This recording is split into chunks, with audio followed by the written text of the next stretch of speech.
नमस्कार. लक्षवेधीमध्ये आपल्या सगळ्यांचं स्वागत. मी प्रसाद काथे. देशभरामध्ये कोरोनाच्या संदर्भात उपचारांची लढाई एका बाजूला सुरू असताना दुसऱ्या बाजूला फेर संसर्गाची नवी प्रकरणं समोर आली आहेत. ही फेर संसर्गाची प्रकरणं सध्याच्या काळात जगामध्ये 12 आहेत. संख्या ऐकायला खूप कमी आहे, वाटायलाही खूप कमी आहे, पण त्यातला चिंतेचा मुद्दा आपल्यासाठी विशेष आहे. कारण त्या 12 पैकी काही प्रकरणं भारतातली आहेत आणि भारतातल्या प्रकरणांचा आकडा महाराष्ट्रासाठी जास्त चिंताजनक आहे. कारण यामध्ये अहमदाबाद मधलं एक प्रकरण आहे तर 2 प्रकरणं ही मुंबईतली आहेत.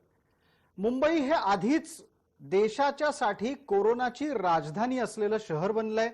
त्यात आता फेर संसर्गाचा प्रमाणाचा टक्काही याच शहरातून सुरू होतोय की काय अशी नवी भीती निर्माण झाली आहे. एका बाजूला कोरोना झाला आणि कोरोनातून बरे झालो म्हणजे इतिकर्तव्यता झाली आयुष्याची, अशा प्रकारच्या विषयापर्यंत किंवा समजुतीपर्यंत आपण कार्यरत होतो. कारण तशाच प्रकारचे आंतरराष्ट्रीय मापदंड आपल्याला वेळोवेळी शिकवले जात होते. पण आता ही फेर संसर्गाची नवी भानगड समोर आली आहे. एकदा कोरोना झालेल्या माणसाला पुन्हा कोरोना होत नाही असं आजवर सांगितलेलं खोटं ठरतं की काय आणि त्यामुळे कायम कोरोनाच्या भीतीतच जगावं लागणार आहे की काय. आणि त्याहीपेक्षा महत्त्वाचं म्हणजे फेर संसर्ग ही दुसऱ्या लाटेची सूचक घंटा आहे का, असे विविध प्रश्न एका बाजूला आहेत. आणि दुसऱ्या बाजूला जर समजा 1918 सालच्या इन्फ्लुएन्झाच्या साथीला तोंड देण्यासाठी औषध आजवर सापडलं नसेल तर कोरोनाला तोंड देण्याच्यासाठीचं औषध खरंच हातात येणार आहे का आणि अखिल मानवजात या भीतीतून मुक्त होऊन जगू शकणार आहे की आपल्याला आपल्या शरीरातील उपजत रोगप्रतिकारक शक्तीच्या माध्यमातून पिढ्यानपिढ्या अशा प्रकारच्या रोगांचा सामना करायला तयार व्हायचंय. आणि त्याच्याही जोडीला महत्त्वाचा मुद्दा की कोणती पॅथी या संपूर्ण प्रकरणावर अधिक गुणकारी असेल, त्या पॅथीचा वाद तरी सुटणार आहे का. या निमित्तानं आजची लक्षवेधीची चर्चा आपण सुरू करतोय आणि विषयही त्याच अनुषंगानं कोरोनाची दुसऱ्यांदा लागण होतीये.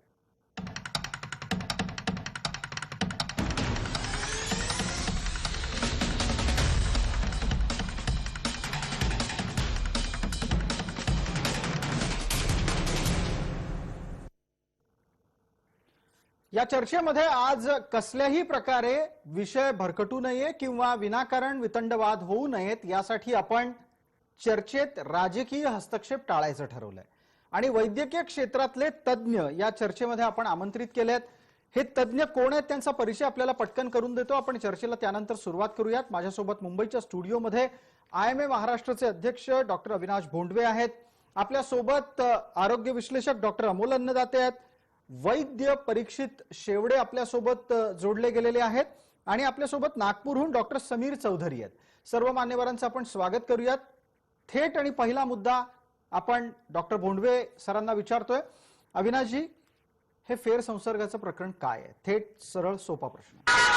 आपण जे म्हणलात की अशी 12 प्रकरणं आली आहेत, सध्या 12 आली असतील, परंतु अगदी फेब्रुवारी मार्च पासूनच या प्रकारच्या काही गोष्टींची चर्चा होतीये की एकदा कोरोना होऊन गेला आणि तो पुन्हा होतो. याची काही लॉजिकल कारणं आहेत, काही शास्त्रीय कारणे आहेत. लॉजिकल कारणांमध्ये एक असं सांगितलं गेलं होतं की कोरोनाची जी टेस्ट असते ती पूर्णपणे अगदी RT-PCR टेस्ट सुद्धा पूर्णपणे 100% खरी असते असे नाही, त्याच्यामध्ये काही फॉल्स पॉझिटिव्ह असतात. जर एखाद्या रुग्णाची पहिली टेस्ट जर फॉल्स पॉझिटिव्ह आहे आणि फॉल्स पॉझिटिव्ह नंतर त्याला ट्रीटमेंट दिली गेली आणि तो बरा झाला म्हणून जाहीर केल्यानंतर पुन्हा त्याला लक्षणं दिसायला लागली आणि त्याची टेस्ट केली आणि ती खरोखरची पॉझिटिव्ह आली, हे एक पहिला भाग होता. दुसरा म्हणजे याच्या अगदी बरोबर विरुद्ध, म्हणजे सुरुवातीला ती फॉल्स निगेटिव्ह होती परंतु तो पॉझिटिव्ह म्हणून ट्रीट केला गेला आणि त्यानंतर त्याची टेस्ट पॉझिटिव्ह आली. याही पेक्षा सर्वात महत्त्वाचं म्हणजे कोरोनाचे जे अँटीबॉडीज असतात की ज्यामुळे तो पुन्हा होऊ नये, ही प्रतिपिंड ही काही रुग्णांमध्ये खूप कमी प्रमाणात तयार होतात. आताही आपण सध्या पाहिलं तर ज्यांच्यामध्ये 80% रुग्ण हे कुठली लक्षणं नसलेली असतात. लक्षणं नसलेल्या रुग्णांच्या शरीरामध्ये प्रतिपिंड कमी असतात आणि त्याच्यामुळे त्यांना प्रतिकारशक्ती असतेच असं नाही. आणि त्याचबरोबर काही रुग्णांमध्ये ही एक अशी शक्यता आहे की कोरोनाचे जसं आपण म्हणालात की इन्फ्लुएन्झामध्ये झालं त्याप्रमाणे त्यांच्या विषाणूमध्ये म्युटेशन होऊ शकतं. या प्रकारे म्युटेशन झालेल्या जर त्या विषाणूचा जर संसर्ग झाला तर पुन्हा म्हणजे आधी एका विषाणूने झाला आणि नंतर अगदी. म्युटेशनने झाला. तर असे अनेक प्रकार याच्यामध्ये आहेत. त्याच्यामुळे यात काही फार असं अघटित अशी गोष्ट नक्कीच नाहीये. अगदी तुमच्या लेखी यात अघटित असं नाहीये, हे वैद्यकशास्त्राला अपेक्षित असं असू शकतं. पण त्याच्यातल्या एक दोन मुद्द्यांना मला स्पर्श करायचा आहे. पहिला, तुम्ही फॉल्स पॉझिटिव्ह, फॉल्स निगेटिव्ह या दोन शब्दांचा वापर केलात. या निमित्तानं आपल्याला प्रश्न स्वाभाविकरित्या मला हा विचारायचा आहे की मग बऱ्याचदा चाचण्यात संशयास्पद आहेत की काय, असा प्रश्न उपस्थित केला तर? चाचण्या संशयास्पद नाहीयेत. हे शास्त्रीयरित्या 100 पेशंट मधल्या 94, 95, 96% पॉझिटिव्ह येतात आणि 4% पेशंट हे निगेटिव्ह येतात. हे जे म्हणजे निगेटिव्ह असूनही पॉझिटिव्ह येतात यांना आपण फॉल्स पॉझिटिव्ह म्हणतो. आणि याच्या विरुद्ध जे असतात की ज्या पॉझिटिव्ह येतात परंतु प्रत्यक्षात निगेटिव्ह असतात, अशा ज्या 4% असतात त्याला आपण फॉल्स निगेटिव्ह असतो. हा जो खेळ आहे, हे संख्या जी कमी आहे ती या पद्धतीची असण्याची शक्यता त्यामुळे जास्ती आहे. आणि हे सर्व प्रकारच्या तपासण्यांमध्ये होऊ शकतं. कुठलीही तपासणी किंवा बहुतांशी सर्व तपासण्या या 100% अगदी अचूक असतातच असं नाही. आणि त्या आत्ता ज्या ज्या पद्धतीने त्याच्यामध्ये सुधारणा होत गेलेली किंवा त्यामध्ये पुन्हा पुन्हा संशोधन होऊन त्याच्यामधले जे दोष आहेत ते काढले जातात आणि हळूहळू ती पूर्णत्वाकडे किंवा अगदी योग्य 100%च्या दिशेने वाटचाल करत असते. अगदी, म्हणजे दिवसागणिक कोरोनाची लढाई ही अद्ययावत होत चाललेली आहे. पण तरीही लोकांवर काळजी घेण्याची जबाबदारी कमी होत नाही. आपल्याला पुढचा प्रश्न डॉक्टर अमोल अन्नदातेंना विचारायचा आहे. अमोलजी, सिरो सर्व्हेचे टप्प्याटप्प्याने निकाल येत जात आहेत, सातत्यानं त्याच्यातनं काही ना काहीतरी बाहेर पडतंय. या सिरो सर्व्हेच्या माध्यमातून एक गोष्ट समोर आली की बऱ्याच ठिकाणी लोकांना कोरोना होऊ नाही गेला, लोक कोरोनातून बरी आपल्या बळावर झाली. म्हणजे स्वबळावर सत्तेत यायचं राजकारण्यांचं स्वप्न असतं, तसं लोक स्वबळावरच कोरोनातून बरी झाली. याच संदर्भाने मला विचारायचंय की हे जे स्वबळावर बरं होणं घडलं, त्या प्रकारानं पुढे भविष्यात जाऊन निष्काळजीपणामुळे कोरोनाची दुसऱ्यांदा लागण असं काही होऊ शकतं? प्रसादजी, अगदी योग्य आहे. आपण आधीपासून सांगतोय, सिरो सर्व्हिलन्सचे मुंबईचे जे निकाल आपण मागे बघितले तर जवळपास 53% हे झोपडपट्टी आणि कच्ची घरं जिथे होती तिथे हे पर्सेंटेज होतं. 18% हे पक्की घरं म्हणजे फ्लॅट्स आणि थोड्याशा अर्बनायझेशन किंवा उच्च मध्यम वर्गाच्या पुढच्या लोकांमध्ये हे प्रमाण होतं. तर सिरो सर्व्हे हा जरी आपल्याला एक अंदाज घेण्यासाठी असला तरी हा 100% भरोशाचा उपाय असू शकत नाही. कारण आणि त्याच्यात खूप तफावत आहे आणि एक फक्त त्याच्यातून सिद्ध होतं की हर्ड इम्युनिटी या प्रकारापासून आपण अजून खूप लांब आहोत.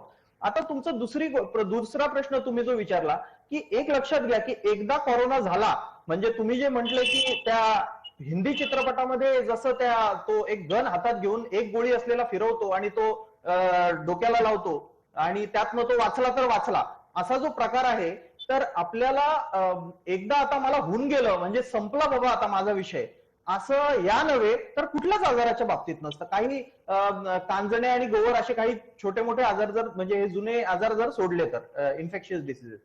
आता पहिल्यांदा जरी कोविड झाला तरी तुम्ही हॉस्पिटलमध्ये बाहेर पडतानाही तुम्हाला इतरांना तुम्ही संसर्गित करू नये म्हणून आणि तुम्हाला परत संसर्ग होऊ नये म्हणून तुम्हाला ज्या 3 बेसिक मूलभूत गोष्टी आम्ही सांगतोय की तुम्ही सतत मास्क वापरा, 6 फुटाच्या पेक्षा जास्त एकमेकांपासून अंतर ठेवा आणि तुम्ही हात धुवा जर तुम्हाला, आणि नाकाला आणि तोंडाला हात लावू नका.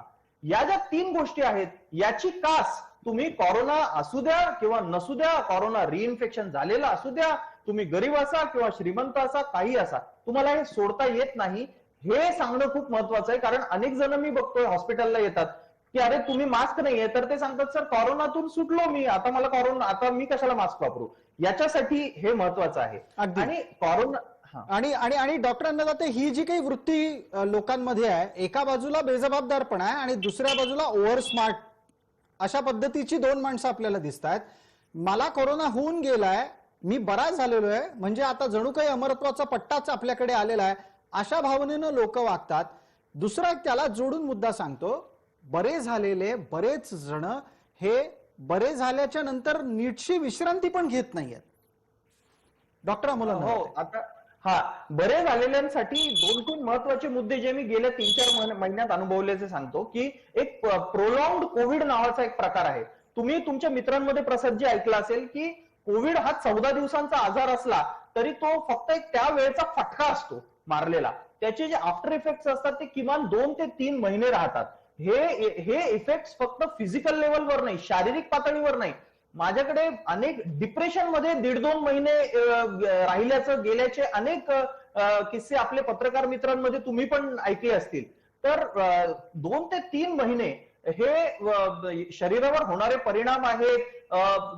काही पायऱ्या चढल्या की श्वास धाप लागणं आहे, हे खूप कॉमनली दिसलं जात आहे. आणि म्हणून मीच पुढच्या मुद्द्याकडे घेऊन येतो, की मी असं म्हणतो की आयसीयू मध्ये ॲलोपॅथी आणि आयसीयूतून बाहेर पडलात आणि आयसीयूच्या आधी आणि आयसीयूतून बाहेर पडलात की आयुर्वेद आणि होमिओपॅथी या गोष्टींचे उत्तम रिझल्ट. म्हणजे आपल्याकडे माझं असं म्हणणं आहे की परीक्षित जी इथे आहेत, आयसीयूतून बाहेर पडल्यानंतर आयुर्वेदाचे जे प्रोटोकॉल्स आहेत ना ते इतके उत्तम आहेत. आणि हे औषधं मी स्वतःही माझ्या कॉलेजमध्ये असू द्या, हॉस्पिटलमध्ये मी ॲलोपॅथीचा एमबीबीएस एमडी असूनही मी सांगतो की हे वापरायला पाहिजे. अच्छा, आता या ॲलोपॅथी आणि आयुर्वेदाच्या म्हणजे ॲलोपॅथी आणि आयुर्वेदाच्या परंपरागत संघर्षामध्ये इतक्यात लवकर नको जायला.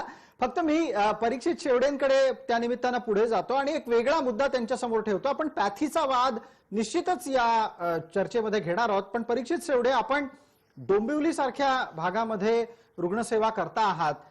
एक निरीक्षण आणखीन समोर येत आहे आणि कोरोनाच्या फेरसंसर्गाच्या निमित्तानं हे समोर यासाठी घ्यायला हवं की बरीचशी माणसं ही जसजसा काळ जातोय तसतसा कोरोनाची लागण झाल्याची माहिती देत नाहीयेत. परिणाम स्वरूप अनेक लागण न झालेले किंवा लागण होऊन गेलेले हे त्या संसर्गामुळेही बाधित होण्याची शक्यता आहे. या माणसांच्या मनातली भीती कशी काढता येणार आहे ज्यांना झालेला आहे कोरोना आणि सांगायचं नाहीये?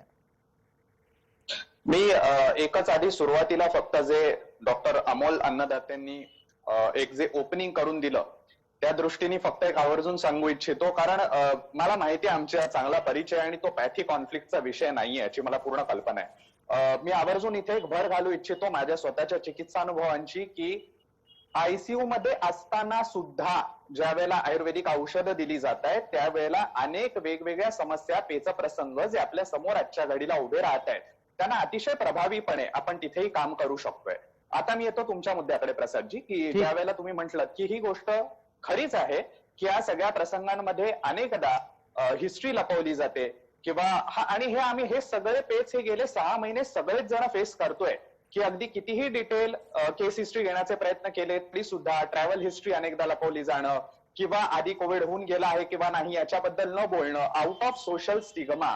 आणि त्यामुळे खरं म्हणजे समाज माध्यमांचंच काय, आम्हा डॉक्टरांचं काय, आपल्या सगळ्यांचं आणि समाज म्हणून मुळात आपल्या सगळ्यांचंच हे कर्तव्य आहे की असं कुठल्याही पद्धतीने आपण फार पूर्वीपासून एक गोष्ट ऐकत आलोय बघा की आपला सीए, आपला वकील आणि आपला डॉक्टर यांच्यापासून काही लपवू नका, तर ते तुम्हाला जास्त चांगल्या पद्धतीने मदत करू शकतील. आणि त्याच पद्धतीने मला असं वाटतं की कुठल्याही प्रोफेशनल कडे जात असताना आता लोकांनी सामाजिक जबाबदारी म्हणून, कारण शेवटी कसं आहे बुमरँग हे आपण एका बाजूने करत असताना आपल्यावरही उलटू शकतं आणि त्यामुळे ही जबाबदारी जर आपण पाळली प्रत्येकाने तर मला वाटतं की हे प्रश्न तुलनेमध्ये हाताळणं हे इथून पुढे सोपं होईल. अगदी अगदी आपण जसं म्हणालात की रोग उलटू शकतो या बाबतीतली जबाबदारी ही संबंधित रुग्णाची सर्वाधिक आहे. आणि कोरोनाच्या बाबतीत जागतिक पातळीवरून ज्या ज्या प्रकारच्या सूचना येतात त्या सूचनांचं प्रत्येक देशात होणारं भाषांतर, रूपांतर आणि प्रसारण या तिन्हीतला घोळ हा नक्की कोरोनाशी सामना कसा करायचा हा देश पातळीवर वेगळाच प्रोटोकॉल तयार करतोय. परीक्षित शेवडे, खरंय बघा, पण त्याच्यातही मला एक सातत्याने वाटतं आमच्यासारख्या लोकांना की आजही जसं उदाहरण जर का घ्यायचं झालं तर केंद्राने एक प्रोटोकॉल आयुर्वेदाचा किंवा योगाचा किंवा आयुष शास्त्रांचाच तयार केला की तो प्रोटोकॉल हा कसा असला पाहिजे. आता महत्वाची गोष्ट अशी आहे की आपण एकमेव असे देश आहोत की जिथे आयुष सिस्टम ही एक्झिस्ट करते आणि त्यावेळेला त्याच्यावरती WHO काय सांगतंय किंवा अन्य कोणी काय सांगतंय. बरं, WHOनी परवानगी नाकारलेली नाहीये बरं का. ऑफ लेबल मेडिसिनचा यूज हा राईट फ्रॉम बिगिनिंग WHO सांगतंय सिन्स इट इज पॅन्डेमिक. आणि मग अशा परिस्थितीमध्ये आपण केवळ पूरक अशा पद्धतीने न बघता आयुष पॅथीज कडे सुद्धा आपण तेवढ्याच विश्वासाने बघणं गरजेचं आहे आणि शेवटी जिथे ज्याच्यामुळेही आत्ताला फायदा होईल असं आम्ही सगळ्यांनी एकत्रितपणे हातात हात मिसळून काम करणं आत्ताला गरजेचं आहे. Because it's a war to be fought.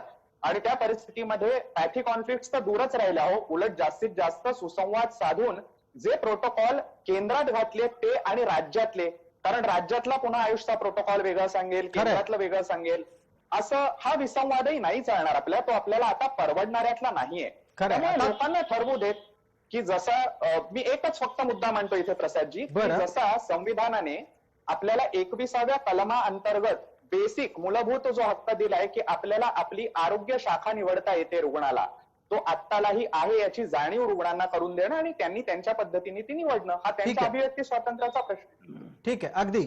Doctor Sameer चौधरींसाठी पुढचा प्रश्न असा आहे. डॉक्टर अविनाश भोंडवे यांच्याकडून थोड्या वेळापूर्वी एका महत्वाचा मुद्दा मांडला गेला, त्या मुद्द्याला अनुषंगाने मी प्रश्न आपल्याला विचारतोय. डॉक्टर चौधरी, डॉक्टर भोंडवे म्युटेशनच्या बाबतीत बोलले. याचा अर्थ विषाणूचा विकास स्थानिक पातळीवर स्थानिक परिस्थितीत होऊन तो अधिक प्रभावी होणं. मला वाटतं डॉक्टर भोंडवेजी मी चुकीची व्याख्या करत नसेल. नाही, आणि जर काही शास्त्रीय व्याख्या असेल तर ती पण आपण मांडा. विषाणूच्या अंतर्गत रचनेमध्ये बदल होतो, त्याच्यामध्ये जो त्याचा RNA चा सिक्वेन्स असतो हे असतो, त्याच्यामध्ये बदल होतो, त्याच्यामुळे त्याचे गुणधर्म बदलतात आणि तो स्थानिक परिस्थितीला जुळवून घेत अधिक प्रभावी होण्याचा प्रयत्न करतो असंही म्हणता येऊ शकतं. असं नाही म्हणता येणार. तो बदलतो आणि त्याचे गुणधर्म बदलतात, त्याच्यामुळे ज्या भागात तो तसा असेल त्या भागामध्ये त्या पद्धतीचा आजार हा पुढे डेव्हलप होत जातो. ठीक आहे. डॉक्टर समीर चौधरी यांना आपण एक प्रश्न विचारतोय त्या निमित्तानं. डॉक्टर चौधरी, आपल्यापर्यंत अशा प्रकारे म्युटेशन होऊन संसर्ग होत असल्याची कुठली प्रकरणं आली का? हा प्रश्न नागपूरच्या एका डॉक्टरला विचारणं यासाठी गरजेचं आहे, कारण एक तर राज्याची उपराजधानी आहे, तिथे वेगानं प्रसार सुरू आहे आणि आताच्या काळात तिथे प्रसार कमी होत असल्याची माहिती कागदावर समोर येते. डॉक्टर चौधरी,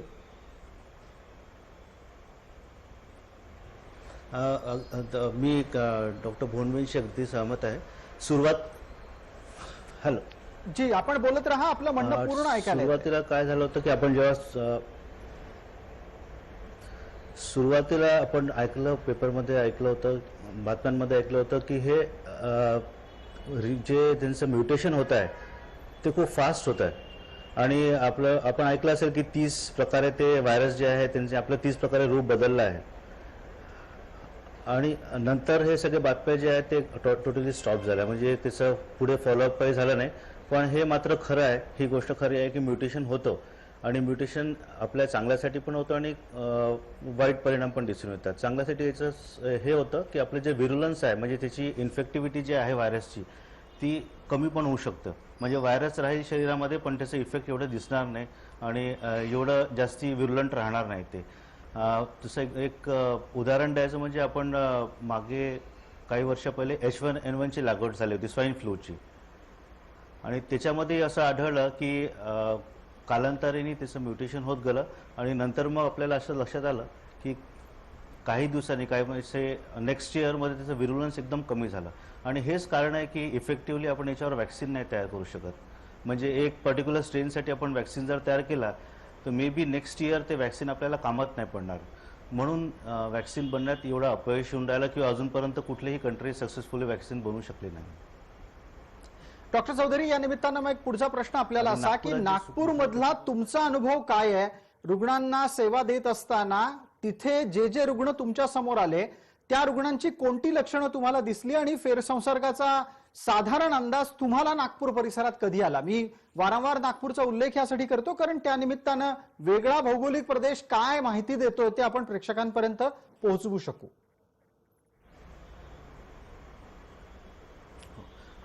ही जे महाराष्ट्रामध्ये सगळ्यात जास्तीची लागवड आपल्याला दिसली मुंबईला, नंतर मग पुण्याला, मग हळूहळू नागपूरला शिफ्ट झाली आणि आता हळूहळू पेरिफेरीमध्ये शिफ्ट होत आहे, असं आपल्याला स्टॅटिस्टिक्स प्रमाणे माहिती पडतं. नागपूरची आत्ताची जी परिस्थिती आहे ती मी म्हणेल की चांगली आहे. म्हणजे सप्टेंबर एंडपर्यंत आमच्याकडे जवळजवळ 2-2.5 हजार रुग्ण डेली यायचे. डेथ रेट पुष्कळ होता नागपूरचा, जवळजवळ डेली 40 ते 60 रुग्ण मृत्युमुखी पडायचे. पण आता स्थिती एकदम आटोक्यात आली आहे. म्हणजे मी म्हणेल की 5 ऑक्टोबर ते आता आजच्या तारखेपर्यंत जी रुग्णसंख्या आहे ती ऑलमोस्ट इतकी रोडावली आहे की रोजच्या नागपूर शहरामध्ये फक्त 300 ते 400 रुग्ण एवढे आढळतात. आणि आमच्या इथे जे स्टॅटिस्टिक्स गणलं जातो त्याला 2 प्रकारे डिवाइड केलं आहे, नागपूर सिटी आणि रुरल. तर असं आढळलं आहे की नागपूर सिटीचे रुग्ण कमी होत चालले आहे आणि ग्रामीणचे जे आहेत ते रुग्ण वाढत चालले आहे. याचा अर्थ नागपूरच्या पेरिफेरीमध्ये जसं विदर्भ रिजनमध्ये भंडारा, गोंदिया अशा ठिकाणी रुग्ण वाढतात आहे. ठीक आता आहे. जे हा spread शहरी आहे, आणि मोठा ग्रामीण जो infection, मुद्दा आहे त्याच्यात त्या खूप निमित्तानं मला डॉक्टर भोंडवेंपर्यंत एक प्रश्न घेऊन यायचा आहे. डॉक्टर भोंडवे, शहरात संख्या कमी होणं, ग्रामीण भागामध्ये रुग्णांची संख्या वाढणं, हे रोगप्रतिकारक शक्तीवर अवलंबून आहे की आणखीन काही नवीन या संदर्भातली माहिती आहे? एक लक्षात घ्या की कोरोना जो आला तो परदेशातून भारतात आला. विमान प्रवास करणाऱ्या आणि परदेश प्रवास करणाऱ्या व्यक्तींकडून आला. त्याच्यामुळे तो सुरुवातीला शहरातच वाढला. ह्याची जी स्टेज 1 होती ती परदेशातून आलेल्या भारतीयांना त्याची लागण झाली. त्यानंतर मग तो आपल्या शहरांमध्ये असताना तो शहरांमधल्या इतर व्यक्तींना झाला. त्याच्यामुळे व्यक्तींपासून व्यक्तींना होत गेला. ज्या वेळेला जर तुमच्या लक्षात आलं तर जूनमध्ये ज्या वेळेला लॉकडाऊन थोडंसं हे केलं आणि जे परप्रांतीय मजूर आणि इतर लोक परराज्यात गेले, त्याचप्रमाणे महाराष्ट्रामध्येही अनेक म्हणजे मुंबईतून कोकणामध्ये किंवा विदर्भामध्ये, मराठवाड्यांमध्ये जे लोक गेले त्यांच्याबरोबर हा आजार पसरला. त्याच्यामुळे तिथं एकतर लागण सुरुवातीला खूप उशिरा झाली. मी तुम्हाला एकदम अगदी खात्रीदायकरित्या सांगतो की आमचे रत्नागिरीचे जे डॉक्टर्स आहेत किंवा काही विदर्भातल्या काही भागातले आहेत, तिथे मे महिन्यापर्यंत अजिबात कोरोनाची रुग्ण नव्हते. परंतु त्यानंतर ते वाढत गेले. हा संसर्ग हा शहरातून हे झाला, दुसरीकडे झाला, बाहेर गेला आणि त्यानंतर हा आपण दुसऱ्यातून तिसऱ्या टप्प्यामध्ये गेलो की सगळ्यांपासून सगळ्यांना व्हायला लागला. तर हे जे आहे ह्याचं म्हणजे शहरामध्ये आधी आला, त्याच्यामुळे तो शहरामध्ये वाढला. त्यानंतर तिथे जे काही उपचार झाले किंवा प्रतिबंधक उपाय केले गेले त्यामधून तो तिथं कमी व्हायला लागला. परंतु त्याच काळात ग्रामीण भागामध्ये तो वाढत गेला. याचबरोबर दुसरी एक गोष्ट अशी आहे की ग्रामीण भागामध्ये तो मोठ्या प्रमाणात वाढत गेला. याचं कारण बऱ्याच अशी समजूत होती सुरुवातीला की ग्रामीण भागात हा जाणारच नाही, हा फक्त शहरातलाच आहे. पण मग शहरात कमी होतोय ही आकडेवारी कागदावर आहे की वस्तुस्थितीतली? ही वस्तुस्थिती आहे की आता असं आहे की शहरामध्ये सुद्धा तुम्हाला सांगतो की पुन्हा 2 प्रकार आहेत. आपण हे ग्रामीण भागाचं हे करू की ग्रामीण भागामध्ये दुसरी गोष्ट म्हणजे आजाराचे प्रतिबंधक उपाय जे आहेत त्याच्याकडे फारसं लक्ष दिलं गेलं नाही. म्हणजे आपण हे आता मगाशी अन्नदाते सरांनी सांगितलं त्याप्रमाणे की मास्क बांधणं, दोघांमध्ये 6 फूट अंतर ठेवणं हे फारसं पाळलं गेलं नाही. त्याही पेक्षा सर्वात महत्वाचं म्हणजे आपल्याला ही जी रोगाची लक्षणं आहेत, सर्दी, खोकला, ताप, ही झाल्यानंतर त्वरित डॉक्टरांना दाखवणं हेही फारसं झालं नाही आणि त्याच्यामुळे तो आजार पसरत गेला. ते लोक उशिरा त्यांचं निदान व्हायचं, अंगावर काढलं थोडक्यात. पण त्या 5-6 दिवस ते अंगावर काढतात, तोपर्यंत ते इतरांना पसरवत राहतात. आज शहरामध्ये असं झालंय की शहरामध्ये एका बाजूनी थोडीशी एक इम्युनिटीचं प्रमाण वाढलेलं आहे. आपण जर पाहिलं तर जे हॉटस्पॉट होते, जे रेड झोन्स होते, जे कंटेनमेंट झोन होते, तिथं आता रुग्ण कमी येत आहेत. पण त्याचबरोबर जे एलिट वस्ती आहे, ज्या उच्च मध्यम वर्गीयांच्या वस्ती आहेत, अशा ठिकाणी तो वाढतोय. म्हणजे हे जे आहे हा प्रसार हा जिथं झाला नव्हता तिथं आता होतोय. अच्छा, मग या निमित्तानं डॉक्टर अन्नदातेंना पुढचा प्रश्न आहे की पुनर्संसर्ग, फेरसंसर्गाच्या संदर्भामध्ये आणि फेरसंसर्ग आणि रोगप्रतिकारक शक्ती यांचा परस्पर नातेसंबंध ठेवायचा का आणि फेरसंसर्गाला कितपत गांभीर्यानं घेण्याची गरज आहे? कारण शहरामध्ये रोग कमी होतोय याची एकदा चर्चा सुरू झाली की स्वाभाविकरित्या निष्काळजीपणा वाढायला लागतो. पहिली गोष्ट प्रसाद, जे म्हणजे सगळ्या माध्यमांमध्ये तुम्ही एक शब्द सातत्याने वापरताय की कागदावर, हे खूप महत्वाचं आहे आणि मी तुमच्याशी 100% सहमत आहे की शहरात असू द्या किंवा ग्रामीण असू द्या, आपल्याकडे कधीही आजार मोजण्याची जी पद्धत होती ती आजपर्यंत नीट अस्तित्वात नव्हती. आणि ही जी काही आकडेवारी आहे हे मी आधीपासून आपण सातत्याने सांगतोय की हे हिमनागाचं टोक आहे आणि खरी आकडेवारी ही खूप जास्त आहे, हे प्रत्येक डॉक्टर अनुभवावरून सांगू शकतो. आता प्रतिकार शक्तीच्या तुमच्या मूळ प्रश्नाकडे मी येतो की एक लक्षात घ्या की प्रतिकार शक्ती आणि अँटीबॉडीज, मोजता येणाऱ्या अँटीबॉडीज आणि न मोजता येणारी प्रतिकार शक्ती, अशा 1-2 गोष्टीत मी पटकन या समजून सांगतो. जर तुमचा इन्फेक्टिव्ह डोस, जर तुम्हाला संसर्गाचा डोस तुमचा जर कमी असेल आणि तुमची प्रतिकार शक्ती जर चांगली असेल, तुम्ही फिट असाल, तर तुमच्यामध्ये जे अँटीबॉडीज मोजले गेले आहेत सिरो सर्व्हेलन्स मध्ये, त्या 14 दिवस म्हणजे पहिले 14 दिवस संपल्यावर बरं का 14 दिवस ते 28 दिवस टिकतायत, त्याच्यावर ते टिकत नाहीयेत इन्फेक्टिव्ह डोस जर कमी असेल तर. म्हणजे याचा अर्थ जर तुम्हाला माइल्ड डिसीज जर झालेला असेल तर 1 महिन्यानंतर तुम्हाला रिइन्फेक्शन होऊ शकतं, हा याचा साधा सरळ अर्थ आहे. जर तुम्हाला सिरियस डिसीज झालेला असेल म्हणजे जर तुम्ही आयसीयू मध्ये गंभीर म्हणजे मृत्यूशय्येवरून तुम्ही हॅलो मिस्टर डेथ म्हणून परत आलेला असाल तर मात्र तुमच्या शरीरातल्या अँटीबॉडीज ज्या टिकतायत त्या 3 महिन्यांपर्यंत टिकता आहेत मोजता येणाऱ्या अँटीबॉडीज. म्हणजे सिरियस डिसीज वाल्यांना 3 महिन्यानंतर परत रिइन्फेक्शनचे चान्सेस आहेत. 3 महिने ते सेफ झोन मध्ये राहतील. पण याला एक पण असा आहे की याच्या पलीकडे आपण न्यूट्रलायझिंग अँटीबॉडीज आपल्या शरीरामध्ये ज्या तयार होतात आणि टी सेल इम्युनिटी नावाचा जो एक प्रकार असतो म्हणजे मेमरी सेल जो लक्षात ठेवतो, म्हणजे चोराचा चेहरा लक्षात ठेवणारा पोलीस जो त्याला परत देशात कुठेही दिसला की तो पकडतो, ही न मोजता येणारी प्रतिकार शक्ती हा एक आशेचा किरण आहे, हा एक आशावाद आहे. पण तरी रिइन्फेक्शन हे सिरियसली घ्यावंच लागेल आपल्याला, कारण प्रसादजी शेवटचं सांगतो की रिइन्फेक्शन मध्येही सिरियस होऊन मृतावस्थेपर्यंत गेलेले, मृत्यूशय्येवर गेलेले काही रुग्ण आहेत, हे आपल्याला मान्य करावं लागेल. अगदी. परीक्षित शेवडे, आपण जेव्हा जेव्हा कोरोनाची चर्चा करतो त्या वेळेला आधीपासून एखादा रोग असलेला, व्याधी असलेला रुग्ण हा कोरोनाच्या संसर्गात येऊन अधिक स्वतःची तब्येत खराब करून घेतो किंवा दुर्दैवानं तशी परिस्थिती त्याच्यावर येते हे सांगत आलेलो आहोत. अशी अनेक प्रकरणं आपल्या समोर आहेत की ज्यामध्ये आधीपासून कोणती ना कोणती व्याधी असून सुद्धा चांगल्या उपचारांच्या सहाय्यानं आणि उत्तम इच्छाशक्तीच्या सहाय्यानं माणूस कोरोनाशी यशस्वी लढा देतो. तो यशस्वी लढा देऊन जेव्हा बाहेर पडतो त्यावेळेला फेरसंसर्गाची शक्यता टाळण्यासाठी जुना एखादा व्याधीचा भार असलेल्यांनी काय केलं पाहिजे? एक सगळ्यात महत्वाची संकल्पना या ठिकाणी जी आयुर्वेद सांगतो, पूर्वीपासून सांगत आलाय की जी व्याधी क्षमत्वाची आहे.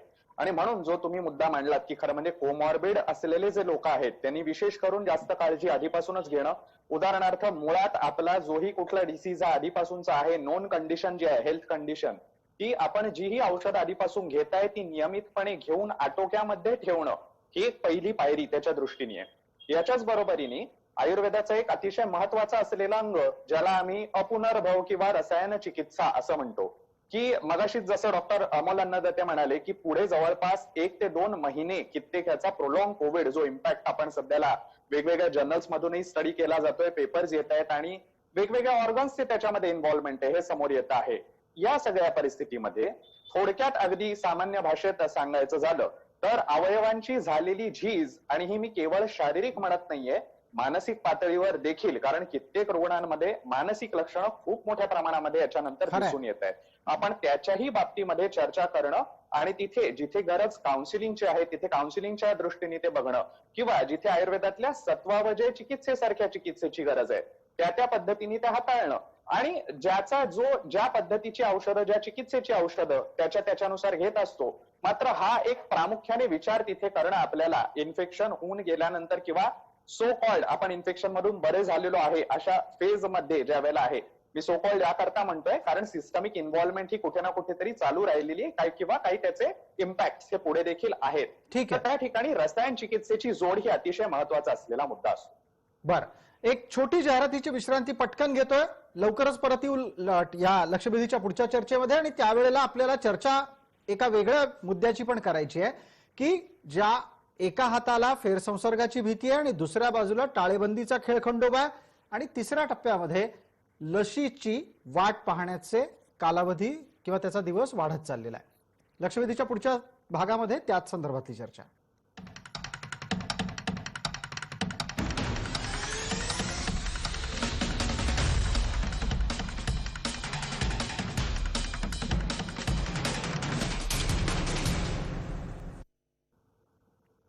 नमस्कार, लक्षवेधीच्या भागामध्ये आपल्या सगळ्यांचं स्वागत. एका बाजूला फेरसंसर्गाची शक्यता बळावत चाललेली असताना दुसऱ्या बाजूला टाळेबंदीच्या बाबतीत मात्र वेगळे वेगळे निर्णय आणि भूमिका सातत्यानं समोर येते. सर्वसामान्य माणसांचा प्रचंड दबाव सर्व सत्ताधाऱ्यांवर आहे की त्यांना कोणत्याही प्रकारे निर्बंधांसह दैनंदिन आयुष्य आता काढायचं नाहीये.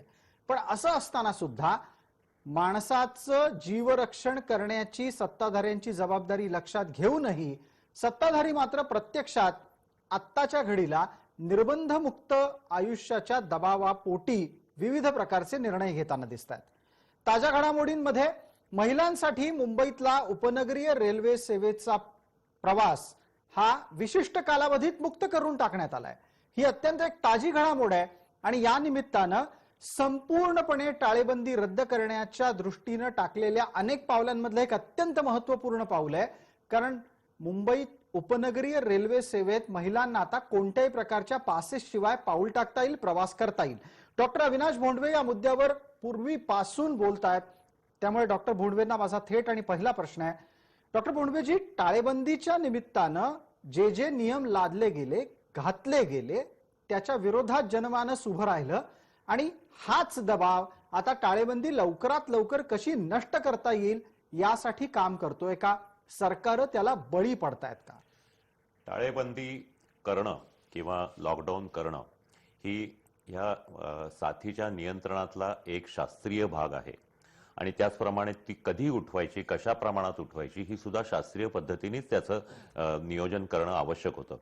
दुर्दैवाने असं आहे की ह्याच्यामध्ये टाळेबंदी किंवा लॉकडाऊन खूप काळ वाढल्यामुळं त्याला एक प्रकारचं सामाजिक बाजू आली की आर्थिक बाजू आली. लोकांना जे त्यांचे धंदे बंद पडले किंवा त्यांचे इतर त्यांच्यावर परिणाम व्हायला लागले, हालचाली कमी झाल्या. तर ह्याच्यामुळं जे काही त्या काही निर्णय असे घेतले गेले की जे लोकांसाठी घेतले गेले, काही सामाजिक दृष्टीतून घेतले गेले, काही राजकीय दृष्टीतून घेतले गेले, परंतु आता काही धार्मिक दृष्टीतूनही उदाहरणार्थ मंदिरं उघडणं किंवा इतर धार्मिक स्थळांना परवानगी देणं या गोष्टी आहेत. तर यामध्ये एक लक्षात घ्यायला पाहिजे की ह्या गोष्टी करताना सुद्धा त्याच्या मागे थोडीशी शास्त्रीय भूमिका पाहिजे, ती बऱ्याचदा दिसत नाही. आताच्या घडीला जो ताजा अनुभव आहे त्याच्यावरही मला तुमची प्रतिक्रिया अपेक्षित आहे की उपनगरीय रेल्वे सेवेमध्ये विशिष्ट वेळेत महिलांना विना पास म्हणजे विना QR कोडचा पास घेतल्याशिवाय प्रवास करायची परवानगी. आता हा सगळा विषय नवरात्रीशी जोडायची काही गरज नाही, पण नवरात्री आहे म्हणून महिलांना अशा प्रकारची सवलत दिली जाते असा तर्क करून जर कोणी त्याचं समर्थन करत असेल तर मला वाटतं ते जास्त घातक आहे. एक सामान्य माणूस म्हणाल, एक सामान्य नागरिक म्हणाल तर निश्चितच त्यांना ही फार आनंदाची गोष्ट वाटेल. पण प्रत्येक गोष्टी मागं ही एक आजाराची साथ आहे, हा एक वैद्यकीय आजार आहे. त्याच्या मागं काहीतरी वैद्यकीय कारण आपल्याला देता यायला पाहिजे की हे का, हे दिलं जात नाही. आम्ही आता सगळे प्रॅक्टिसिंग डॉक्टर आहोत, doctor Annadate, doctor Shevade, doctor Chaudhari, हे तुम्हाला हेच सांगतील की सुरुवातीपासून या आजच्या या साथीमध्ये जे काही निर्णय किंवा जे काही आपल्याला गाईडलाईन्स दिल्या गेल्या त्या एकतर पुस्तकीय होत्या किंवा खूपच अशा प्रॅक्टिकल नव्हत्या, अव्यवहारी होत्या आणि ज्या काही व्यवहारी गोष्टी सुचवल्या गेल्या डॉक्टरांकडून त्या पाळल्या गेल्या नाहीत आणि अनेक अव्यवहारी गोष्टी ज्या आहेत या लोकांसाठी केल्या गेल्या.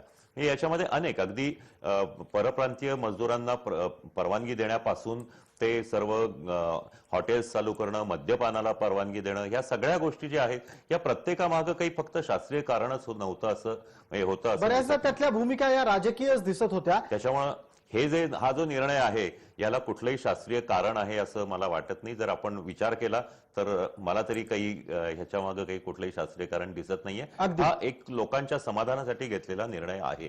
आता याच्यामध्ये नाही, पण एक गोष्ट अशी की याच्यामध्ये लोकांवरची जबाबदारी वाढली की तुमच्या हाती आता निर्णय घेतलाय तर आता तुम्ही ते या सगळ्या नियम, कारण सरकार प्रत्येक वेळेला सांगतं की तुम्ही या सर्व मास्क बांधणं, सोशल डिस्टन्सिंग ठेवणं, या सगळ्या गोष्टी पाळून हे करा. तर त्याच्यामुळे now ball is in our court असं आहे ते. अगदी आता सर्वसामान्य माणसांवरची जबाबदारी त्या निमित्तानं वाढलेली आहे. पुढचा प्रश्न डॉक्टर चौधरींना आहे.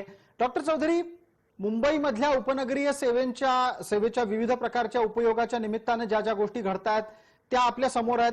दुसऱ्या बाजूला नागपुरातली परिस्थिती काय सांगते? तिथे सुद्धा मोठ्या प्रमाणात लोकांच्या येण्या जाण्याबाबत, प्रवासाच्या बाबत विविध प्रकारचे प्रश्न निर्माण होत आहेत का? तुलनेनं लहान शहरं असल्यानं हा प्रश्न एवढा गंभीर नाहीये?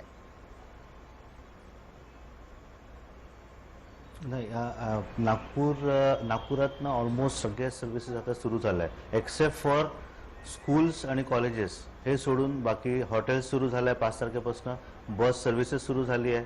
म्हणजे जवळपासच्या ठिकाणी गोंदिया, भंडारा, तुमसर या सगळ्या ठिकाणी बसेस चालल्या आहेत आणि सगळे दुकानं उघडे आहेत. सकाळी right from street food to hotels everything is open. अच्छा, म्हणजे थोडक्यात उपराजधानीत कधी कोरोना आला होता अशा प्रकारचा कुठला मुद्दाच आता उरलेला दिसत नाहीये.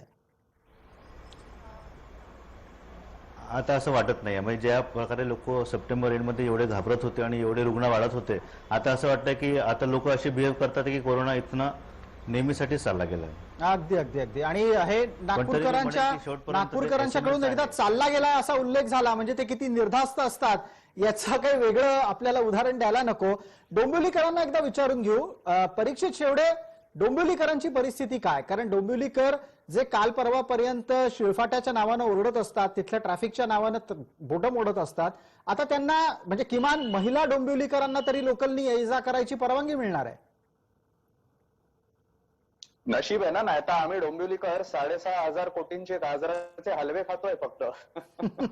असो, राजकीय विषय हा आपण बाजूला ठेवून, पण मी एक गोष्ट जरूर सांगू इच्छितो की मुळात लॉकडाऊन हा जो विषय मगाशी जसं डॉक्टर भोंडवे म्हणाले त्या पद्धतीने की it is a scientific subject आणि त्याच्यामध्ये मुळात WHO ने सुरुवातीपासून हीच गोष्ट सांगितली होती की आपल्याला हे आपण काही हे करून इम्पोज करून काही एकदम अचानक साथ गायब होणारे असं होणार नाहीये, पण आपल्याला आपली मेडिकल इक्विपमेंट्स ही व्यवस्थित ठेवता यावीत, आपल्याला आपली ती सुविधा वाढवता यावी, मेडिसिनची ओव्हरऑल सिच्युएशन जी आहे ती सर्व्हिसेसची, याकरता ते महत्वाचं होतं. अर्थात आमच्यासारखे लोक आधीपासूनही सांगत होते, आजही सांगतोय की ज्या पद्धतीने मध्यंतरीच्या कालावधीमध्ये अतिशय अव्यवहार्य पद्धतीने लॉकडाऊनची काही एक आपल्याकडे संरचना करण्यात आली की अमुक एक तासच दुकानं उघडी ठेवायची, त्यानंतर ती बंद ठेवायची, एका बाजूची उघडी ठेवा, दुसऱ्या बाजूची बंद ठेवा, ह्या गोष्टी खरं म्हणजे व्यवहार्य नव्हत्या. आपण काही दंगलीमुळे इम्पोज केलेल्या लॉकडाऊन बद्दल बोलत नव्हतो. तो मेडिसिनल लॉकडाऊन होता. त्याचे पूर्ण आपल्याला प्रोज अँड कॉन्स नीट लक्षात घेऊन प्रत्येक ठिकाणी मला बऱ्याचदा असं जाणवतं की स्थानिक प्रशासनांनी देखील तिथल्या वैद्यकीय व्यवसायांच्या बरोबर तिथे संवाद साधून पुढे जाणं गरजेचं असतं. हाच एक अत्यंत महत्वाचा मुद्दा. फार बरं झालं वैद्य परीक्षित शेवडे आपण स्वतः उपस्थित केलात. त्या निमित्तानं मग एक पुढे प्रश्न नेतो आणि डॉक्टर अन्नदातेंना विचारतो की वैद्यकीय कारणांमुळे ज्या वेळेला परिस्थिती निर्माण होते तेव्हा कोणताही निर्णय घेताना संबंधित वैद्यांना किंवा वैद्य, मी आयुर्वेदिकच अनुषंगाने विचारत नाहीये, डॉक्टरांचे सल्ले का सरकारला घ्यावेसे वाटत नाहीत? हॅलो, हा आवाज येतोय? अगदी, बोला बोला, आपला आवाज येतोय. हा, काय झालं सर याच्यामध्ये की मी हे अगदी जाहीरपणे सांगतो की राज्य सरकारने जो टास्क फोर्स आपल्या डॉक्टरांचा बनवला होता ना, त्या टास्क फोर्सला काहीही अर्थ नाही राहिला. म्हणजे तो अगदी पहिल्या महिन्यापासून ते टास्क फोर्सचे जे 11-12 लोक आहेत ते माझे टीचर्स आहेत, त्यात बरेचसे, ते स्वतःहून हे सांगतात की 2-2, 2.5 तास रात्री कोविड असतानाही संजयोग सारख्या लोकांनी मिटिंग्स घेतल्या आणि हे सगळे निर्णय राज्य सरकार पण त्यातले कुठलेही निर्णय नीटचे पाळले गेले नाही. आणि या टास्क फोर्सचा वापर आपल्या चर्चांमध्ये आमच्यासारख्या डॉक्टरांना की आम्ही तर कुठे काय म्हणतोय, आम्ही तर टास्क फोर्सचा ऐकतोय, हे डॉक्टर निर्णय घेत आहेत, तर अशा प्रकारे तो सगळा केला गेला. आणि आमच्या एक PSMचं पार्क नावाचं पुस्तक असतं जे पब्लिक हेल्थची जी गीता बायबल असते, संहिता असते आमची, त्याच्या पहिल्या ओपनिंग सेंटेन्स आहे की unfortunately public health is not health but politics. म्हणजे हे वर्षानुवर्ष चालत आलेलं आहे आणि याची पूर्ण मॅनेजमेंट आणि politics is not reality but perception, हे प्रसादजी तुम्हाला माहितीच आहे. त्याच्यामुळे इतके अनफॉर्च्युनेट, इतके दुर्दैवी गोष्ट आहे ना सर की या पॅन्डेमिक मध्येही मला सांगायचं एकच आहे की याच्यामध्ये डॉक्टरांना म्हणजे जे नायक चित्रपटासारखं मला म्हणावं वाटतं की डॉक्टर भोंडवे, शेवडे किंवा संजय ओक यांना 3 महिन्याचं आरोग्यमंत्री पद खरं तर द्यायला पाहिजे होतं. उलट त्यावेळेला हे बघा, त्यांनी हात जोडलेत एक प्रकारे म्हणायला हरकत नाही. डॉक्टर भोंडवेंना टेन्शन या गोष्टीचं आलं असेल की त्यांना आरोग्यमंत्री केल्यानंतर प्रशासन डॉक्टर भोंडवे किती लवकर फेल होतील याच्यासाठी काम करायला लागेल. मला वाटतं डॉक्टर भोंडवे प्रशासनाचं सहकार्य मिळणार नाही तुम्ही आरोग्यमंत्री झालात तर. प्रशासन आणि मंत्री हे आत्ताचे आपण जर हे पाहिलं तर ह्याच्यामध्ये 2 वेगळ्या गोष्टी आहेत. आता अन्नदाते सर म्हणले ते मी थोडक्यात सांगतो की कुठलंही ज्याला साथ नियंत्रण असतं त्याच्यामधलं रुग्ण बरे करणं, त्यांचे कारण शोधून काढणं, त्यांना परत होऊ नये यासाठी लसीची शोध लावणं, हे सगळं डॉक्टरांचं काम असतं. परंतु ही नियंत्रणाची जी कामं आहेत, म्हणजे हे लॉकडाऊन करणं किंवा इतर गोष्टींचं हे करणं, ह्यासाठीचं जे एपिडेमिओलॉजीमध्ये किंवा याच्यामध्ये ह्या गोष्टी चं वेगळं शास्त्र आहे. अगदी. इंग्लंडमध्ये हे गोष्टी पाळल्या जातात. इंग्लंडमध्ये त्यांच्या ह्यांनी ते व्यवस्थित सांगायचे. त्या ज्या वेळेला मंत्री किंवा तिथले आरोग्य मंत्री जे जाहीर करतात त्यावेळेला त्यांच्याबरोबर तिथले डॉक्टर्स आणि हे त्यांच्या बरोबर असतात. खरंय. पण मला या भारतात हे निमित्ताने घडलं एक छोटा प्रश्न आपल्यालाच विचारायचा आहे.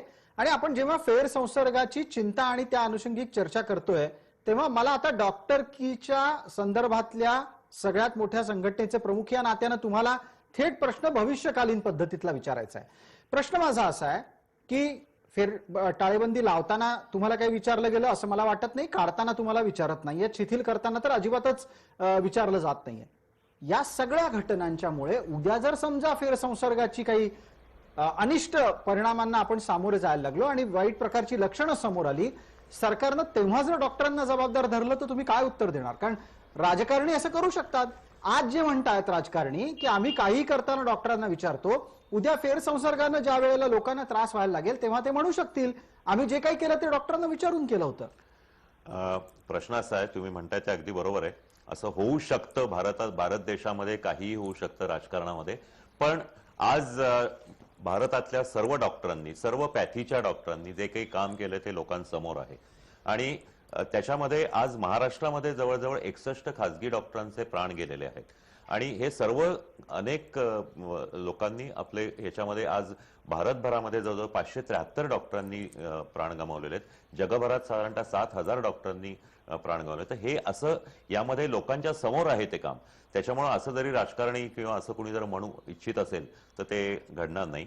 पण त्यावेळेला तुम्ही ही ठाम भूमिका घेणार का की टाळेबंदी शिथिल करताना आम्हाला विचारलंच नव्हतं तर टाळेबंदी शिथिल करण्याची नंतरच्या परिस्थितीची जबाबदारी डॉक्टरांची नसेल, हे मला वाटतं तुम्ही त्यावेळेला सांगाल का असं मला आता विचारायचं. हो, आम्ही आत्ताही सांगतोय आणि नंतरही सांगतोय की आत्ताची ही साथ नियंत्रणात याहीपेक्षा लवकर येऊ शकली असती जर काही शास्त्रीय गोष्टी पाळल्या गेल्या असत्या किंवा मगाशी जसं आपण म्हणाल तसं कागदावरच्या गोष्टी आणि प्रत्यक्षातल्या गोष्टी यामध्ये काही जर सांगड घालता आली असती तर ह्या गोष्टी निश्चित होऊ शकतात.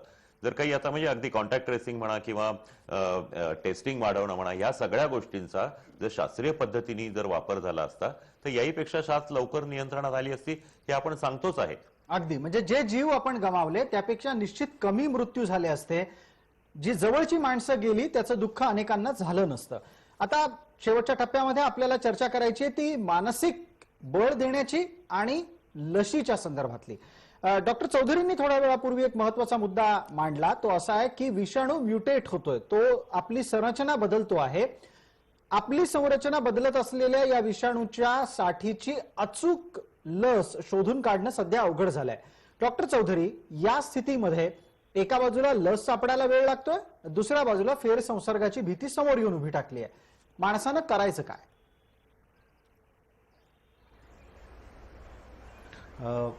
वॅक्सिन बद्दल मी ते पहिलेही सांगितलं की म्युटेशनमुळे वॅक्सिन, एक पर्टिक्युलर वॅक्सिन बनणं खूप डिफिकल्ट आहे. आणि जर बनलंय तरी अजूनही सगळीकडे ट्रायल सुरू आहे. ऑक्सफर्डमध्ये ट्रायल सुरू आहे. रशियातलं जे होतं वॅक्सिन ते खूप प्रॉमिसिंग होतं आणि लवकरच येणार होतं, पण अजूनपर्यंत काही लक्षणं दिसत नाही आहे. दुसरा प्रॉब्लेम भारतात हे येणार आहे की एवढ्या मोठ्या पॉप्युलेशनमध्ये लसीकरण सगळ्यांचं करायचं कसं?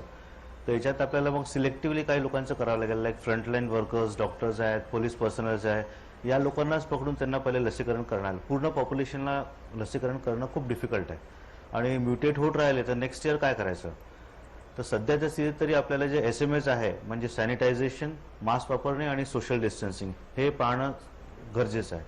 आणि रिइन्फेक्शनचा जो प्रश्न विचारला, रिइन्फेक्शनमध्ये एक सांगू इच्छितो मी की आमच्या इथे जे रुग्ण सुट्टी घेऊन जातात, त्यांचा एकदा पॉझिटिव्ह रिपोर्ट आल्यावर बरेचदा महिनाभर म्हणजे 21 दिवस किंवा महिनाभरपर्यंत पॉझिटिव्ह राहतो. जर एखाद्या रुग्णाला 15 दिवसानंतरच फिवर आला तर हे जरुरी नाही की त्याला रिइन्फेक्शनच झालं आहे, त्याला दुसरं कारणं पण राहू शकतात. जसं त्याला युरिनरी ट्रॅक इन्फेक्शन राहू शकतो, डायरिया राहू शकतो. तर एकदम घाबरून जाण्यात काही कारण नाही आहे. तुम्ही तपासणी केली पाहिजे कुठल्या पर्टिक्युलर सिस्टीममध्ये तुम्हाला फिवर येतो आहे. प्रत्येक फिवर कोरोना नाही आहे. तर अशा आम्ही अनेक रुग्ण पाहिले आहे की ज्यांना फिवर येतो आफ्टर 15 डेज, 20 डेज, पण तो सिंपल आपला डायरियामुळे असतो किंवा मग युरिनरी ट्रॅक इन्फेक्शनमुळे असतो आणि तो ओरल अँटीबायोटिक्सवर किंवा घरी बसून अँटीबायोटिक्स किंवा दुसरे जे मेडिसिन्स आहे त्यांनी ठीक होऊन जातो. ठीक आहे, बरेच कमी लोकांना ऍडमिट व्हायची गरज पडते. ठीक आहे. डॉक्टर परीक्षित शेवडे, लशीच्याच बरोबरचा एक महत्वाचा आधार प्रत्येक रुग्णासाठी किंवा प्रत्येक माणसासाठी असणार आहे तो मानसिकरित्या बळ देण्याचा. बरीच लोक गेल्या अनेक दिवसांपासून ज्या क्षणापासून कोरोनाची भीती वाढत चालली आहे त्या क्षणापासून नैराश्याच्या गर्तेमध्ये अधिकाधिक जात आहेत. दीर्घकाळ एकाच ठिकाणी राहणं, फारसं लोकांच्या संपर्कात न येणं, त्यामुळे सामाजिक प्राणी असलेला मनुष्य हा थोडासा संकुचित होतोय, घाबरतोय. त्यात जर त्याला रोगाची लागण झाली तर तो आणखीनच निराश होतोय. या सगळ्यांच्यासाठी आधार, मानसिक आधार हे प्रतिकारक शक्ती वाढवण्याच्यासाठीचं एक महत्वाचं औषध असू शकतं. अगदी नक्कीच. आणि म्हणून माझ्यासारखे लोक जे वैद्यकीय व्यवसायामध्ये आहेत, गेले 6 महिने आम्ही जवळपास ब्रीदवाक्यच बनवलेले आहे, आमचे रुग्ण असोत काय किंवा सोशल मीडियावर असो काय, की काळजी करू नका, काळजी घ्या. आणि त्यामुळे आपल्याला भीती कसली वाटते, कशातून वाटते, तर ती बहुतांश वेळेला अज्ञानातून असते. ज्या वेळेला आपण योग्य स्ट्रॅटेजीचा अवलंब करू, लोकांना व्यवस्थित त्याची पुरेपूर जाणीव करून देऊ. मला असं वाटतं की आता लोक बऱ्यापैकी मॅच्युअर झालेले आहेत या सगळ्या अनुभवातून. एक बहुतांश टक्का की जो नेमकी काय काळजी घ्यायची या पद्धतीने आता इथून पुढे वाटचाल करेल. See, life goes on. आपल्याला हळूहळू एक एक गोष्टी चालू करून पुढे सरकणं हेच महत्वाचं आहे. आपण जसं तुम्ही म्हणालात की आपण सामाजिक प्राणी आहोत, त्यामुळे एकीकडे स्वतःला कोंडून घेऊन इथून पुढे आपल्याला चालणार नाही, पण बेसिक काळजी घेऊन आपल्याला इथून पुढे वाटचाल करणं आणि अतिशय सकारात्मकतेने वाटचाल करणं. जो सकारात्मक असतो तो अवघडातली अवघड संकट देखील जिंकतो. आणि त्यामुळे आणि आपल्या मातीतली उदाहरण आहे, तो छत्रपती शिवाजी महाराजांसारखं खूप मोठं उदाहरण आहे आपल्या समोर. हे सगळे आपल्या समोरचे आदर्श जर समोर ठेवले तर मला असं वाटतं की आपण एक एक संकटही पार करत नक्की त्याच्यातून यशस्वीपणे पुढे जाऊ. अगदी, म्हणजे एका राजकीय घोषणेप्रमाणे आता रडायचं नाही, लढायचंय असं आपल्या सगळ्यांनाच अंगीकारावं लागणार आहे.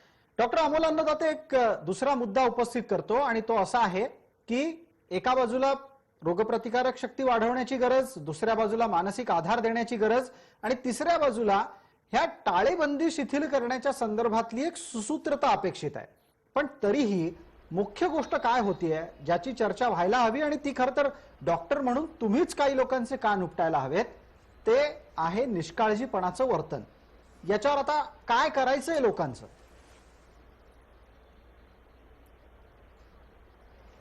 काय प्रसादजी, जसं आता परीक्षितजींनी सांगितलं की आमच्या सायकॅट्रीमध्ये ना एक झोन ऑफ कंट्रोल नावाची एक गोष्ट असते. झोन ऑफ कंट्रोल म्हणजे काय? जेव्हाही आपण कुठल्या स्ट्रेसफुल कंडिशन मध्ये अडकतो, समोर आपल्या वाघ आलाय, आता आपण काय करायचं? तर हा झोन ऑफ कंट्रोल आहे ना, हाच अजूनही लोकांना कळत नाहीये आणि निर्णयांच्या बाबतीत राज्यकर्त्यांना कळत नाहीये. एकीकडे तुम्ही म्हणता की मला भीती वाटते, पण बेसिक स्टेप्स म्हणजे एक सर्वे आम्ही मास्कच्या बाबतीत करतोय ग्रामीण भागामध्ये, आमच्या वैजापूर, गंगापूर अशा तालुक्यांमध्ये. तर त्या सर्वेचा रिझल्ट असा आहे, अजून तो पूर्ण झालेला नाही, पण आतापर्यंत रिझल्ट त्याच्यामध्ये असा आहे की फक्त 38% लोक फक्त मास्क वापरत होते. त्या 38%मधलेही 50% मास्कचे नियम पाळत होते. आजच्या घडीची सगळ्यात मोठी लस काय माहितीये प्रसादजी? मास्क आणि मास्क. ही लसच जर तुम्ही घेत नसाल तर तुम्ही त्या दिवास्वप्न लसीच्या मागे तुम्ही का लागताय? जे हातात आहे तुम्ही करत नाहीये. आजही आम्हाला म्हणजे सगळे डॉक्टर्स इथे, तर माझ्या हॉस्पिटलला जेव्हा सिटी स्कॅनसाठी कोविडचे रुग्ण येतात ना, तेव्हाही कधी कधी त्यांनी उपरणं बांधलेलं असतं आणि ते डॉक्टरांना मिठी मारण्याच्याच तयारीत असतात सांगताना. तर मला हे कळत नाही की इतकी बेसिक जो सेन्स आहे तो आपल्याकडे अजून का नाहीये. तर आपण एकमेकांपासून लांब राहायचंय. ग्रामीण भागात काय असतं की जवळ जाऊन डॉक्टरांशी बोललं किंवा नेत्याला काही सांगायचं असेल निवेदन घेऊन, तर त्यांना कानाजवळ जाऊन बोलावं वाटतं, त्यांना जवळीक दाखवायची असते, वाटत असते. म्हणून तुम्ही बघा की अनेक राजकीय नेते पण कोविड पॉझिटिव्ह होण्याचं ते एक कारण असावं असं मला वाटतं. डॉक्टर दोघांच्या बाबतीत तर आपण लांबून छान संवाद साधू शकतो. आणि शेवटचं की जरी टाळेबंदी उठवली आहे, ती उठवायलाच पाहिजे हे सगळं खरं असलं आणि तुम्ही जसं म्हटलं की घरात कोंडून घेऊन उपयोग नाहीये, पण तरीही आपण जेव्हा बाहेर जातो ना तेव्हा प्रत्येक वेळेला आपण स्वतःला हा प्रश्न विचारला पाहिजे की बाहेर जाताना माझी प्रायोरिटी काय आहे. यात स्त्रियांना खरेदीसाठी मी एक लिहिलं होतं की 15 मिनिटात खरेदी संपून तुम्ही बाहेर या ना, तिथून, कारण 15 मिनिटापेक्षा जास्त गेले की तुमची रिस्क वाढते. खरंय. मॉलमध्ये जा, हरकत नाही, भाजी मंडीत जा, पण 15 मिनिटात बाहेर या. हे जे साधे नियम आहेत ना, हा सेन्स आपल्याला खूप मोठ्या प्रमाणावर वाढवावा लागेल. अगदी एक पटकन शेवटच्या टप्प्यात येतोय आणि डॉक्टर बोंडवेंना त्यानिमित्तानं पुढचा प्रश्न असा की मग या सर्व स्थितीला नजरेसमोर ठेवून भविष्यकालीन प्रश्न पुन्हा एकदा की दुसरी लाट ही किती गंभीर असणार आहे, फेरसंसर्गाचाही विचार करूनच आपल्याला याचं मार्गदर्शन करायचं आहे. तुम्ही म्हणताय ते अगदी बरोबर आहे की आत्ता सध्या साधारणतः सप्टेंबर महिन्याच्या अखेरीस पासून जे आत्ता आज 16 ऑक्टोबर पर्यंत कोरोनाचे नवीन लागण होणारे रुग्ण कमी कमी होत जात आहेत. संपूर्ण भारतभरामध्ये स्थिती अशी आहे की हे रुग्णांची संख्या कमी होत जाते, एक प्रकारचं फ्लॅटनिंग आलंय असं लोकांना वाटतंय. परंतु एक गोष्ट एक नक्की सांगावी लागेल की ऑगस्ट महिन्यातही अशीच परिस्थिती होती साधारणतः मध्यापर्यंत, पण 22 ऑगस्टला आलेला गणेशोत्सव, त्या दरम्यान आलेल्या इतर काही सणासुदींच्यामुळे बाजारांमध्ये जी गर्दी झाली, लोक पुन्हा खूप जवळ गेले. सगळ्या गोष्टी ह्या सांगून सुद्धा आपल्या देशामध्ये नियम मोडणं हेच लोकांना खूप अपेक्षित असतं की बुवा कुठं समोर जर पोलीस असेल तरच आपण सिग्नल पाळायचा. या सगळ्या गोष्टींचं हे केल्यानंतर गर्दी कुठेही टाळली गेली नाही. आणि आता 12 नोव्हेंबर पासून जो दिवाळीचा उत्सव सुरू होईल, या दिवाळीच्या काळामध्ये तर मोठ्या प्रमाणामध्ये जर गर्दी झाली रस्त्यांवर किंवा बाजारामध्ये खरेदीसाठी, लोक आता अन्नदाते सर म्हणले तसे जवळ जाऊन हॅपी दिवाळी म्हणून एकमेकांना मिठ्या मारत गेले. आणि जर मोठ्या प्रमाणात फटाके उडवणं किंवा इतर याच्यामुळे जर सगळे लोक एकत्र आले तर हा कमी झालेला संसर्ग पुन्हा वाढू शकतो. हा पुन्हा वाढणारा संसर्ग ही दुसरी लाट असते आणि ती खूप वेगाने असते. त्याच्यामध्ये संसर्गही जास्ती होतो, मृत्यूदरही वाढतो आणि आतापर्यंत जे कव्हर झालेले नाही ते लोकही येतात आणि कदाचित हे दुसऱ्या लाटेमध्ये ज्यांना आधी संसर्ग होऊन गेलाय अशा प्रकारे आणि ज्यांच्यामध्ये कमी प्रतिपिंड आहेत किंवा कमी अँटीबॉडीज आहेत असे लोक सुद्धा पुन्हा पुन्हा हे होऊ शकतात. त्याच्यामुळे एकच नक्की गोष्ट आहे की कोरोना संपलेला नाही आणि तो संपणार, इतक्या लवकर संपणार नाही. त्याच्यामुळं राजा जपून राहा, रात्र वैऱ्याची आहे असंच सांगायला पाहिजे. अगदी. आणि रात्र वैऱ्याची असताना जपून राहण्याची जबाबदारी सर्वाधिक आधी जनतेवर आहे. सरकार तुमच्यासाठी काय करतं यापेक्षा तुम्ही स्वतःसाठी काय करता हे विसरता कामा नये. डॉक्टर चौधरींनाही त्या निमित्तानं विचारायचंय. डॉक्टर चौधरी, ज्या वेळेला ग्रामीण भागात तुम्ही एखादा नियम लावायला जाता त्यावेळेला ग्रामीण भागातून तितक्या सहज रीतीनं ते नियम स्वीकारले जात नाहीत. आधीच आपली ग्रामीण आरोग्य व्यवस्था पुरती कोलमडलेली असताना ग्रामीण भागात नियम न पाळणारे लोक हे त्यांचे स्वतःचे शत्रू आहेत हे ठामपणे सांगायची वेळ आली आहे का? अगदी बरोबर. मला तर असं वाटतं की जी जुनी म्हण आहे की लातो के भूत बातों से नहीं मानते, तर त्याप्रमाणेच जर पहिले लाठी मारायचे पोलीसवाले, आता फाईन करतात आहे मास्क न घालण्याचा. तसे रूल्स स्ट्रिक्ट पाहिजे आणि फाईन्स पण वाढवले पाहिजे. त्याशिवाय आपण कितीही जनजागृती केली तरी मला असं वाटत नाही की लोक फॉलो करतील. ज्यांना फॉलो करायचं आहे, एज्युकेटेड क्लास आहे तो बरोबर फॉलो करतो, पण बाकीचे लोक बिलकुल फॉलो करत नाही, त्यांना इम्पॉर्टन्सच नाही या गोष्टीचा. त्यामुळे अशा लोकांसाठी, म्हणजे अशा लोकांपासून बाकी लोकांना त्रास नको किंवा हा रोगाचा पसर त्यांना व्हायला नको, याच्यासाठी आपल्याला फाईन्सच लावणं आवश्यक आहे. त्याशिवाय हे नाही मिटणार. ठीक आहे. आपण सर्व डॉक्टर मान्यवर या चर्चेमध्ये आलात आणि आपण टप्प्याटप्प्यानं फेरसंसर्गाच्या भीतीपासून ते भविष्यात येत असलेल्या दुसऱ्या लाटेच्या शक्यतेबरोबरच त्याच्या भीतीपर्यंतच्या सर्व मुद्द्यांची चर्चा केली. त्याबद्दल हार्दिक धन्यवाद तुमचे सगळ्यांचे. आपण या चर्चेला वेळमर्यादा असल्यानं इथंच थांबतोय. मात्र एका गोष्टीचा पुनरुल्लेख करायलाच हवा. कोरोनाची लढाई आपल्या प्रत्येकाला स्वबळावर लढायची आहे आणि या स्वबळावरच्या लढाईमध्ये लढताना सांगितलेल्या सगळ्या गोष्टींची काळजी स्वतःपासून आधी घ्यायची आहे. कारण लढाईमध्ये उतरल्याच्या नंतर दुसरा कोणीतरी येऊन आपल्याला मदत करेल आणि आपल्या वाटची लढाई लढेल असं होणार नाही. तेव्हा स्वतःला जपा, काळजी घ्या, भविष्यात येणाऱ्या दुसऱ्या लाटेचे बळी ठरू नका. दक्षवेधीमध्ये तुर्तास इतकंच. ताज्या बातम्यांसाठी आपण पहा फक्त जय महाराष्ट्र.